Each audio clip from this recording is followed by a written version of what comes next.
Hello, students. How are you all? I hope you all are fine.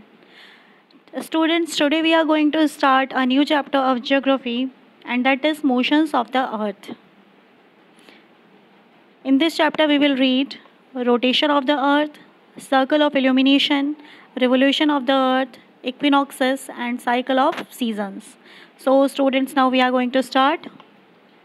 The question of whether is it the sun or the earth which is in motion has tickled in the minds of philosophers and astronomers alike since ancient times. ये question हमेशा लोगों के mind में आता था, मतलब philosopher astronomers के mind में आता था कि या सन मोशन करता है या फिर अर्थ मोशन करती है, मतलब दोनों में से कौन रिवॉल्व करता है. मोरेओवर, it is often questioned why the Australians celebrate Christmas in summers while the Europeans celebrate Christmas in winters. और ये क्वेश्चन भी बहुत लोगों के माइंड में आता था कि ऑस्ट्रेलियंस क्यों अपना क्रिसमस सेलिब्रेट करते हैं समर्स में और जो यूरोपियंस हैं वो अपना क्रिसमस सेलिब्रेट करते हैं विंटर्स में. All these issues can be dealt logically once we understand that the earth is in constant motion, rotating and revolving simultaneously. Let us study the motions of the earth in this chapter. और ये सारे questions के answer तभी मिल सकते हैं जब हम ये जानें कि अर्थ मतलब एक तरह से अपने खुद के एक्सेस पर भी रोटेट करती है और सन के अराउंड भी रिवॉल्व करती हैं. सो अब हम इसको आगे रीड करते हैं. तो हमारा फर्स्ट टॉपिक है rotation of the earth. As you know the earth has two types of motions. अभी हमने रीड किया कि अर्थ का जो मोशन है उसके टू टाइप्स हैं. फर्स्ट है rotation and second one is revolution. Rotation is the earth spin about its own axis. जो रोटेशन है वो जो अर्थ है उसके खुद के एक्सिस पर जो रोटेट करती है, मतलब खुद के एक्सिस पर जो घूमती है उसे रोटेशन कहते हैं. And which is tilted at 23.5 degrees from perpendicular to plane of its orbit or 65.5 degrees to the plane of its orbit. As you know that in the last chapter we have discussed जो earth है वो एकदम मतलब सीधे नहीं है, वो थोड़ी सी टिल्टेड है, मतलब थोड़ी सी झुकी हुई है लाइक दिस, राइट. तो 23.5 degrees from perpendicular and 65.5 degrees plane में थोड़ी सी झुकी हुई है. The direction of the rotation of the earth is anti clockwise. जो अर्थ रोटेट करती है अपने एक्सिस पर, वो रोटेशन का जो रोटेट करती है वो एंटी क्लॉकवाइज रोटेट करती है, मतलब घड़ी की विपरीत दिशा में रोटेट करती है. As seen from the north pole towards the equator. The earth rotates from the west to east. जो अर्थ रोटेट करती है वो वेस्ट से ईस्ट की तरफ रोटेट करती है. The earth rotates once in about 24 hours with respect to the sun and once every 23 hours, 56 minutes and 4 seconds with respect to the stars. जो अर्थ है वो अपने एक्सिस पर रोटेट करती है सन के रिस्पेक्ट में 24 आवर्स में एंड जो स्टार्स हैं उसके रिस्पेक्ट में 23 आवर्स 56 मिनट्स एंड 4 सेकेंड्स में. The circumference of the earth at the equator is nearly about 40,000 kilometers. जो अर्थ का सर्कमफ्रेंस है यानी कि उसकी परिधि है इक्वेटर पे वो 40,000 किलोमीटर्स हैं. The earth covers the distance in 24 hours. जो ये अर्थ है वो रोटेशन का जो डिस्टेंस है उसको कितने आवर्स में कवर करती है? 24 आवर्स में. See that is the earth. ये अर्थ रोटेट कर रही है अपने भी एक्सिस पर और रिवॉल्व भी कर रही है सन के मतलब सन के around, right. And this is the moon. ये अर्थ का मतलब अर्थ के पास सिर्फ एक ही मून है एंड दैट इज़ मतलब उसका अर्थ के पास एक ही नेचुरल सैटेलाइट है जो उसका खुद का मून है. Effects of the earth rotation. Earth के रोटेशन के क्या इफ़ेक्ट्स होते हैं अभी हम ये देखते हैं. We divide the earth into 24 time zones. In the last chapter we have discussed, हमने देखा था कि पूरे जो अर्थ है उसको 24 टाइम जोन्स में डिवाइड किया गया है. तो क्यों डिवाइड किया गया है? बिकॉज जो अर्थ है वो 24 आवर्स में मतलब 24 आवर्स में रोटेट करती है, राइट. तो इसीलिए अर्थ को 24 टाइम जोन्स में डिवाइड किया गया है. It causes high and low tides twice a day. Tides means जो समुद्र की लहरें उठती हैं, ठीक है, तो दिन में 2 बार वो हाई और लो होती हैं. तो ये किसके कारण होता है? अर्थ के रोटेशन के कारण. It causes day and night on the earth, और ये दिन और रात का भी कारण होता है। जो अर्थ रोटेट करती है वो उसका कारण क्या होता है, दिन और रात। The causes of deflection in the direction of the wind and ocean current, ocean current का भी कारण यही है, ठीक है, जो समुद्र में लहरें उठती हैं उसका भी कारण यही है। It causes the bulging of the earth at the equator and flattening at the poles, and यही कारण है कि इक्वेटर पर जो अर्थ है वो उभरी हुई है बाहर की तरफ, ठीक है, एंड पोल्स पर अंदर को झुकी हुई है।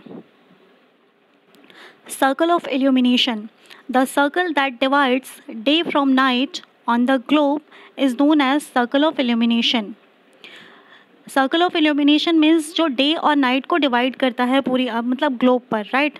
इसको हम एक मतलब इसको एक एक्सपेरिमेंट से समझ सकते हैं हम। अभी इसका एक एक्सपेरिमेंट करते हैं। See, you will require a globe and a lamp. आपको ये एक्सपेरिमेंट के लिए एक ग्लोब और एक लैम्प की ज़रूरत होगी। Keep the globe and the lamp on the table, एक टेबल पर आप ग्लोब और लैम्प को रख दीजिए। Now face the lamp towards the globe such that the light of the lamp falls on the globe. आप लैम्प को table पर रख कर एक साइड से उस पर मतलब ऑन कर दीजिए और लाइट उस पर जानी चाहिए। डार्कन द रूम, आप रूम के सारे लाइट्स को ऑफ कर दीजिए। Now you can see that the light of the lamp shines on only one half of the globe facing the lamp।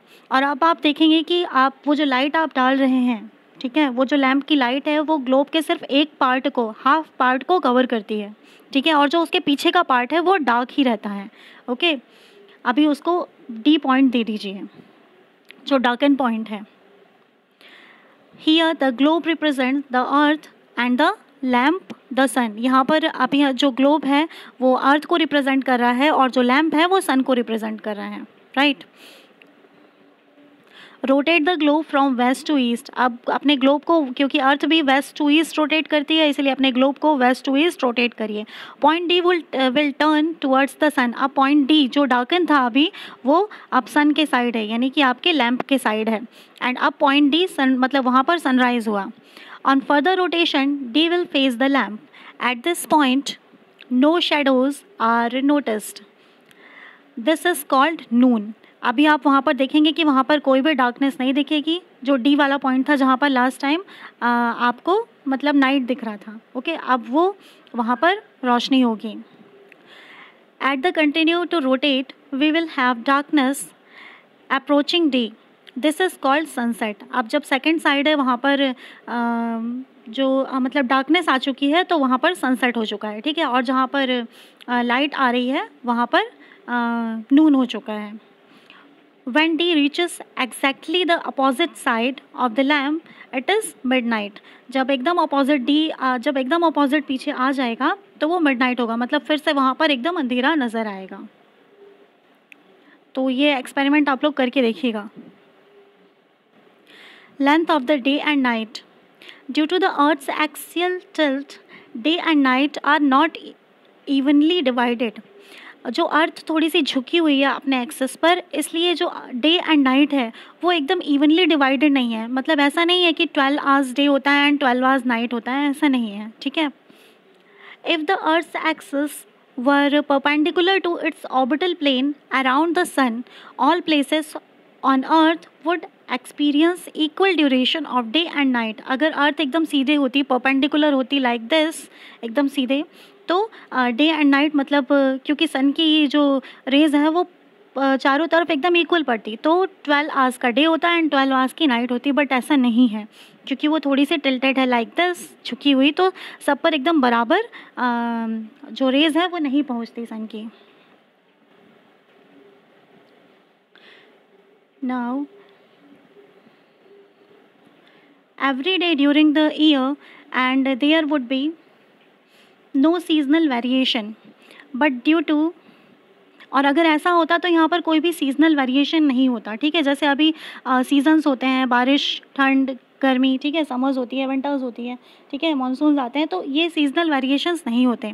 But due to the inclination of the earth's axis of rotation, the northern hemisphere remains inclined towards the sun for half of the year. Half of the year में जो northern hemisphere है वो सन के incline रहता है, मतलब सन की rays वहाँ पर डायरेक्टली आती है। ये सपोज़ ये हमारी अर्थ है, that is northern hemisphere and that is southern hemisphere. तो half of the year northern hemisphere में सन की रेज़ डायरेक्टली आएगी and half of the year में सदर्न हेमिस्फीयर में आएगी। तो जब नॉर्दर्न हेमिस्फीयर में सन की रेज़ डायरेक्टली आएगी तो वहाँ पर डेज़ बड़े होंगे एंड नाइट्स छोटी होंगी, और जब सदर्न हेमिस्फीयर में आएगी तो यहाँ पर डेज़ बड़े होंगे एंड नाइट्स छोटी होंगी एंड वाइस वर्सा। ठीक है, दैट इज़ द अर्थ।